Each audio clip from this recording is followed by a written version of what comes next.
Some of you guys may have seen my dedicated vehicle gun video a while ago. It's linked here.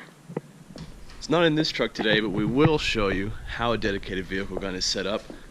Not in the Cummins, but in the Jeep.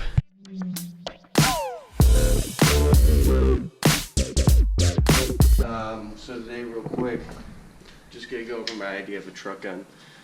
I'm not saying it's the best, it's just how I run things. So as you can see, it doesn't usually sit in the back seat on top. That's for later part of this, but I do have a Mini 14 that I use. They're solidly okay guns if you can get them at a good price. Obviously, I think I paid $425 for mine, which was, in my opinion, a great deal. Like, even if the rifle gets stolen, insurance is more than $425 on them. But don't pay $700-800 for one. It's just not worth it. But that being said, for a weapon that you keep in there for up-armored somebody, you know, a lot of these shootings lately, especially against police, you've been having guys who've been using armor. So sometimes sucking up pistol rounds ain't the way to do it. I never used to carry a truck gun. Since I got the Jeep and I got a Mini at a good price, I was like, you know, this is kind of something I want to do. So some vehicles, like on I think the Fords and then maybe even the Dodges, backseat folds up this way. Not so in the Jeeps, they fold down. What he's talking about is in the Dodge and other full-size trucks, you can flip up the back seat, and there's a nice little platform here. A lot of companies have mounts that go here. You can mount a weapon, you can leave it flat here, and this even raises up as well to where you can mount it underneath. The things I don't like about the Jeep is that you've got some steel cross members here, so that it folds down, makes it a little more sturdy. It's great for camping. Not so great for a rifle because you can't really access the gun from the front seat. Like just if you had a truck where this was all open, you could just grab it. But, you know, we make do with what we have. I also have a Beretta Bobcat in the front, and if I need to fight to the rifle, quote unquote, and I don't have a big gun on me, I can just grab that, and it gives me 8 rounds to get to the back and then yank the rifle out. So anyway, this isn't a bug out bag or anything.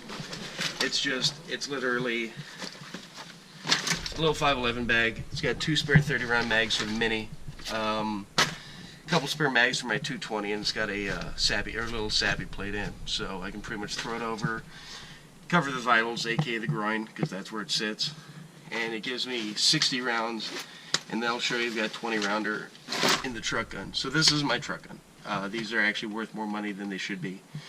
So this was just going to be for something else, but go under the seat now, and to the standard 186 series Mini 14. I usually do have it chambered. I don't right now because I was doing the video. But reason I went this route, your mileage may vary. This is, well, correction, this is a ranch rifle. This is not a Mini. It's got the fold-up rear sight. Chintzy works. It's definitely meant a jackrabbit. This thing's slain enough critters in the wilderness. Reliable. As long as you maintain them, they're not bad guns. Like I said, you get one for $450. Anytime you can pick one up for less than a built AR or throw together AR this reliable, do it. Like I said, $450. Buy them up all day long. They're good guns for that price, as long as they're not completely clapped out. One of the reasons I go with this gun, and if you look, it doesn't have a side folding stock, doesn't have a muzzle brake. It's about as basic as you can get. I live in Vegas. The wife, her family's in California, so I travel back and forth, and I could tack this thing out and make it look all high speed and stuff, but then I couldn't bring it into the state legally. So I've got a 5-round mag stuck in the back if I do need to go to California and I still want to have some extra distance of carbine. I can bring this thing legally, 5-round mag, no California non-compliant features, so I can travel pretty much anywhere with it. That's the other logic behind it, because I never used to go to California. If I hadn't met my wife, I wouldn't have been back in like 10 years. So I'd have an AR back here. Since I travel enough, it's California legal, might as well. So 5-rounder goes back in here because I never use it unless I'm there. Got a Voodoo Tactical 1-point sling. Why? Because it was $30 at the local stop and fish and hunt. So it's cheap enough that it works. Like I said, is this my main primary bug out gun? No. but it's something they can throw a couple rounds out there if I hear something bad going on. Good gun, reliable, and no issues with it. Under the back seat, maybe at one point I'll take one of the Ruger rings and throw one of the little red dots, one of the Chinese ones on there. It works. I like it. Better to have. I'd rather take a mediocre carbine than have a great pistol if someone has a rifle and plates. So that's kind of the logic behind it. I like it. It's loaded with Wolf Gold. Wolf Gold ammo is fine. It's a lot better than their steel case stuff. It's very, very high quality ammo. So that's what's going on there.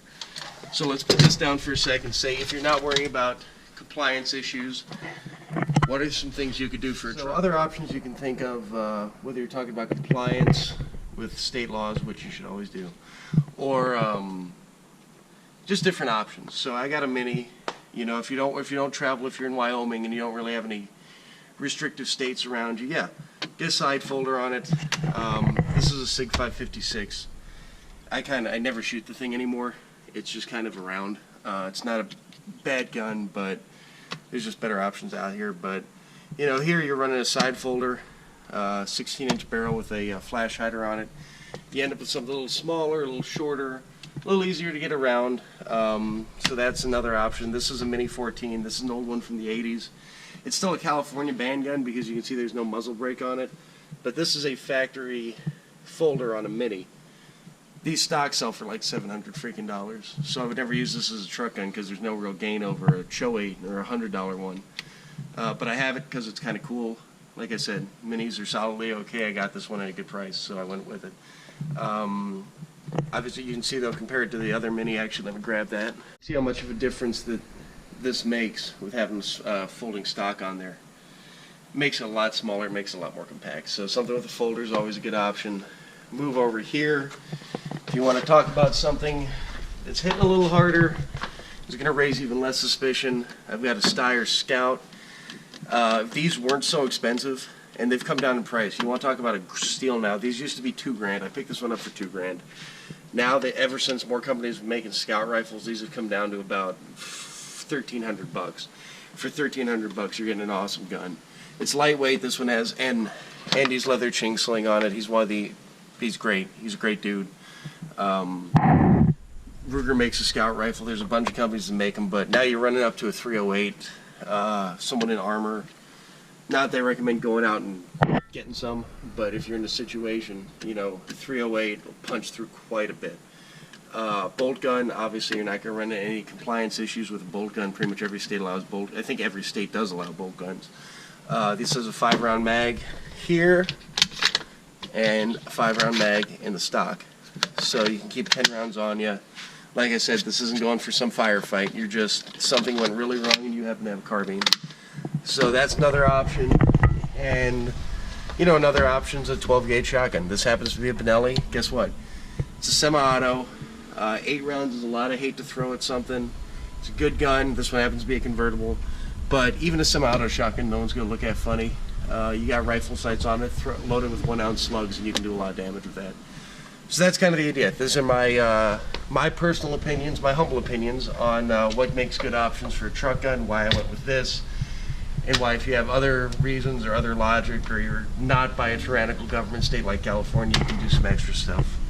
And that's pretty much all I got. Here we go. As always, if you made it this far in the video, you are the absolute best. I hope that you enjoyed it. It was an absolute blast making it for you. If you did enjoy it, do me a favor, hit that subscribe button right in the middle of your screen. I've also put 2 videos here that I think you might like. Throw me a thumbs up, and as always, thank you so much for watching.